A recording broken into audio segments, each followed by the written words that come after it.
Tucker Carlson went on the Steve Bannon show, and it seems like he has a lot of choice words for Donald Trump. Let's get into it. When it comes to the conflict between Israel and Iran, the U.S. government and President Donald Trump, most of all, needs to listen to America First conservatives who know that the people of the U.S. do not want our country involved in another regime change war. In fact, I can't say it any better than Tucker Carlson, who was on Steve Bannon's podcast yesterday to urge Trump to let cooler heads prevail. Importantly, Tucker emphasized that this is not about being anti-Israel. It's not anti-Israel at all to want to engage in diplomacy with Iran rather than warfare. Watch this.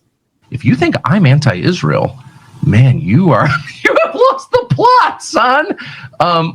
If you think I'm your enemy, not at all. I like Israel. Are you kidding? I've spent a lot of time there. I continue to like it. I pray that Jerusalem is not damaged. I feel so sad for the Israelis who've been killed in the last couple of days and the Iranians who've been killed in the last couple of days with nothing to do with any of this. All right, guys, you're watching On Air with Nick Driver podcast here on YouTube. Guys, please like, comment, subscribe, ring that notification bell, and you'll be notified about my upcoming video releases. Guys, we are going to get into this deeper on this actual show, and I'm going to let you guys know what my thoughts are as well. And, you guys let me know in the comments what you think about this. This is definitely a situation that to me is smelling a lot like Bush back in the early 2000s. And that is troublesome for me. So let's get into it. Let's check it out. But the point is, if you think that saying, hey, let's focus on my country where I was born, where my family's been for hundreds of years, that was the promise of the last election, please do it. If you think that's hate, you've really lost perspective, I guess is what I would. Tucker went on to say that while he loves Trump, he is really worried that if Israel drags the U.S. into its war, Trump's entire agenda could be derailed. I actually really love Trump, says Tucker. I think he's a deeply humane, kind person, but I'm really afraid my country is going to be further weakened by this. I think we're going to see the end of the American empire, end quote.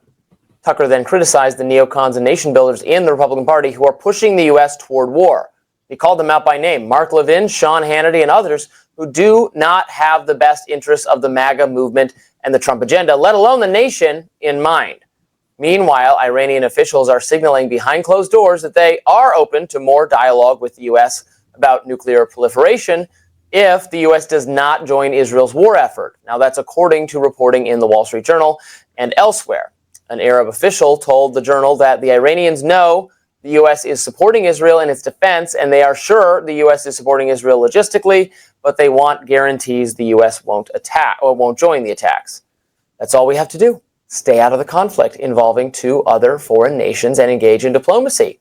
Seems like a no-brainer.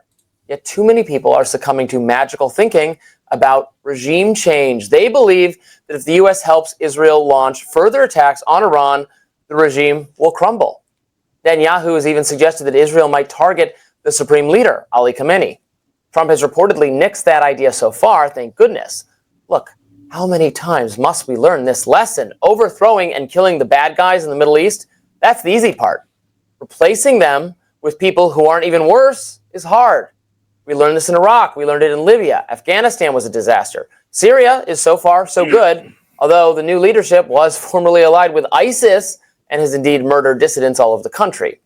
Keep in mind that the U.S. did not get overly involved in the Syrian revolution either, except by providing economic pressure in the form of sanctions. If anyone thinks that the U.S.-backed assassination of the Iranian supreme leader was going to lead to the creation of a pro-Western, secular, liberal democracy, I would ask you to have your head examined. All right, guys, so there you go. You guys heard that. When it comes down to these types of things, my personal opinion on this is I am an America First guy. I believe we should look after what is going on here in our country before we go being involved in foreign wars. I do understand the concept that Iran is creating and is in the process of, getting to where they can have a nuclear bomb, and that cannot happen. When you have an extreme Islamic state that treats its people the way that Iran dictatorship has done, you can't give jihadists a nuclear bomb. They're going to hit Israel. They're going to hit America. This is a hard situation. And I do believe this though. I don't think we need to start meddling in other wars. One reason a lot of people voted for Donald Trump is they don't want to be pulled into foreign wars. We need to fix what is happening here at home first. I'm on the side of Tucker with this. We have to see where Trump is at on this. It looks like some of these war hawk type people and some of these neocons in Washington actually want to push us getting involved when it comes to this Israel-Iran situation. For me, Israel has struck Iran in this situation, and it seems like they're wiping out the entire cabinet of this, the Ayatollah's people there.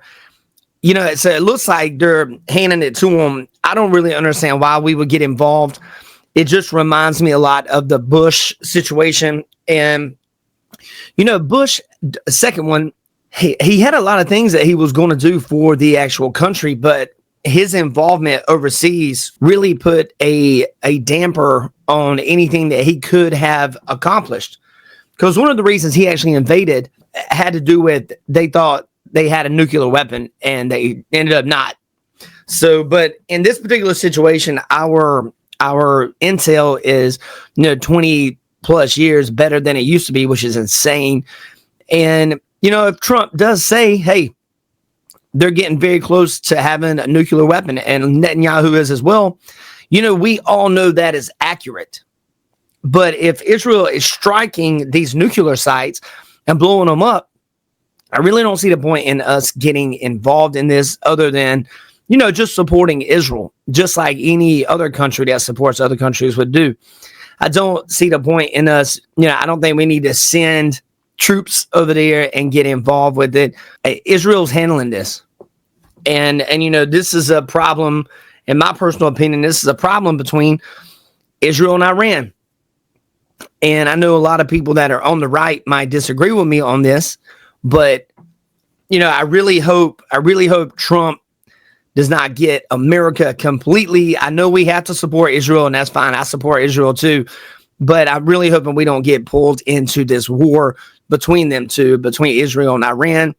This is Israel's thing here with Iran. Now it benefits us because if Israel takes out those nuclear sites within Iran, then they won't strike us in the future with a nuclear weapon.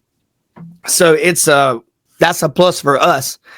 This is probably one of the first situations I've actually disagreed with Mark Levine on, which is crazy to me because I usually agree with him on most things. But this is the one situation where I do not agree with Mark Levine on this particular topic. However, hey, we're all human beings. We can agree to disagree.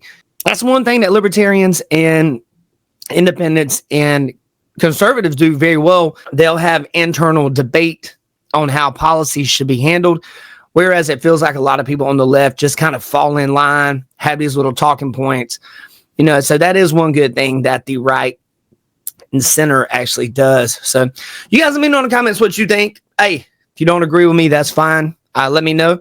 I would like to see us having America first here and keep that agenda going. It seems like to me every time we get involved overseas in the Middle East, it just overshadows that current president's other things that they can do. So hope you guys have a blessed day. Take care. One love, guys.